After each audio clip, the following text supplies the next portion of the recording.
coming to you live with my hashtag squad. We out here in the studio. We about to get down talking about these empires. Unit 1. Let's get it. Yes. Let me give you a run through of what we're doing today. First, let's head over to the Byzantine Empire. After that, we're gonna hit up the Islamic Empire. Then we're gonna see what's Gucci in the trading empires of Africa. And last but not least, we're gonna see what went down in the Middle Ages. Now let's head over to the Byzantine Empire. The Byzantine Empire was created when the Roman Empire divided into Western and Eastern empires. The capital of the Byzantine was Constantinople and was the center of trade. The ruler Justinian ruled from 527 to 565. He was important because the body of civil law, which unified them in their empire. The empire was a mix of Greek and Christian culture. The capital, Constantinople, had public baths, law courts, schools, hospitals, and churches that were built by the city. The churches divided into Roman Catholic Church and Eastern Orthodox. In the Roman Catholic Church, priests couldn't marry and there was no idol worship. And in the Western Orthodox Church, the emperor was chosen by God and had absolute power. And the priests could marry. Our empire fell because we used bribes, political marriages, military power, and outside invasions. Yay! Oh, I didn't see you there. So, let me tell you about the Islamic Empire. The Islamic Empire sprouted from the Arabian Peninsula. Trade was very important in the major towns were Mecca and Medina. The Islamic religion was created when a merchant from Mecca, Muhammad, started meditating in a cave and was visited by an angel named Gabriel. Gabriel told Muhammad the revelations from Allah. Muhammad believed himself to be the next prophet. The revelations Allah told him were put into the Quran and Islam was created. Islam means peace through submission to the will of the Allah. The 5 pillars of Islam are believe there is one God, Allah, and Muhammad is his prophet. To pray towards Mecca 5 times a day. Be charitable to those in need. Fasting during Ramadan. Taking a Hajj or pilgrimage to Mecca at least once in your life. The Sharia is the code of laws Muslims live by. Opposers tried to kill Muhammad, but he fled to Medina and gained more followers. After Muhammad's death, people fought over who should be the new caliph. Abu Bakr became caliph and expanded Islam over Arabia. People weren't forced to convert but had to pay a tax.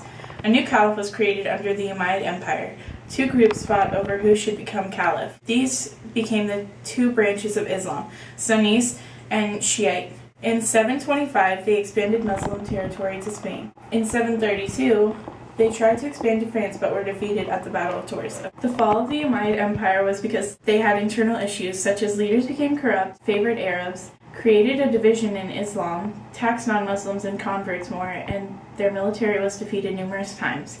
The Abbasid dynasty brought the Umayyad dynasty to an end. Some achievements of the Abbasid dynasty after they brought the Umayyad dynasty to an end were they built a new capital in Iraq called Baghdad, which became a larger city because of trade.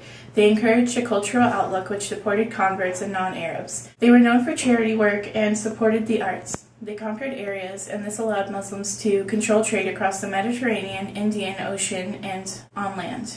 The Abbasid Empire fell because people fought over succession of the caliphate. They had financial corruption, and officials who were non-Arabs tried to break away from the central government, and new caliphs were formed around the empire. The Seljuk Turks were hired as soldiers but eventually took control of parts of the empire. The Seljuk Turks were nomadic and converted to Islam. Eventually, they took over the Abbasid Empire. Their leader was called a sultan, or holder of power. The Turks started to move into the Byzantine Empire, so the Byzantines asked the Christian states of Europe for help. That's it for now. The Crusades. Christians and Muslims disliked each other. The Crusades lasted from 1000 to 1200 and began because the European Christians went out to gain back holy lands that Muslims controlled. Those who fought were told that their sins would be forgiven. Many of the knights were from France and went for reasons like expansion, trade, opportunities, adventures, and religion. The results of the Crusades were they gained port cities that helped trade. The feudalism was declined, so the taxes were so high that nobles had to sell land, which broke up estates. New technology from Muslims. Jews were killed. The thought was that if Muslims were killed, so should the Jews. The Ghana Empire lasted from 700 to 1100. It was the first great trading state in West Africa, and most people were farmers who lived there. Kings were strong rulers who governed without any laws. They used a well-trained army to protect the kingdom. The religion had an abundant supply of gold and iron. This created a center of a massive trading empire. They traded with Muslims from North Africa for salt. This perceived food, improved tasks, and the bodies needed it. They traded across the deserts, and Ghana became very wealthy from trade. They also taxed merchants. They were weakened by wars and it collapsed in the 1100s. The Kingdom of Mali defeated Ghana and took over the capital in 1240. Most people farmed and lived in small villages. Mansa Musa, who ruled from 1312 to 1327, was a powerful king of a double-sized empire. He created a government where he appointed local officials. Mansa Musa was a devout Muslim who took a pilgrimage to Mecca and brought back Muslim scholars. Civil war divided kingdoms, and Songhai took over. The kingdom Songhai, Sunni Ali was the leader. He expanded territory and looked over the salt and gold trade. Army consisted of war canoes and a mobile horseback force. He controlled Timbuktu, which was a large empire with a centralized government, and officials looked over treasury, army, navy, and agriculture. They collected taxes. Islamic Empire welcomed scholars who eventually were conquered by people from Morocco. They had guns and Songhai didn't. The Germanic Empire peoples moved into the Roman Empire around 300.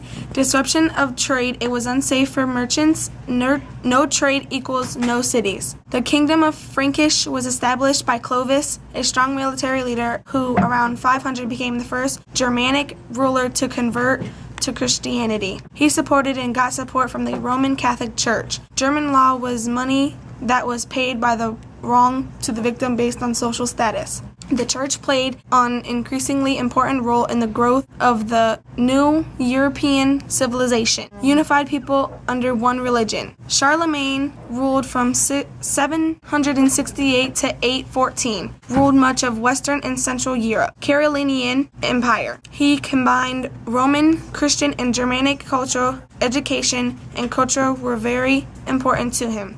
Revived interest in Latin and classical works. Peasants provided the economic support for the feudal system. The Black Death was the Middle Ages in Europe, reached a high point in the 13th century, but in the 24th century, the Black Death occurred. The Black Death in the 1300s was the most common form of the bubonic plague. It spread by the fleas on rats. Merchants helped spread the disease to France by following trading routes. People believed that the plague was a punishment from God. It caused anti-Semitism or hostility towards Jews, as they thought they'd poison the wells. The death of so many people had huge economic consequences, such as the shortage of workers. There was a less demand of food, lower prices, and it ended feudalism as peasants could now bargain for land and started to move to cities.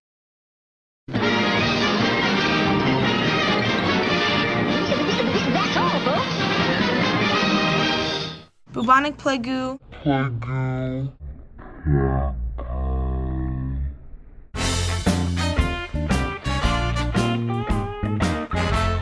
Muslims, I swear she needs to learn English. Oh, I didn't see that. Oh.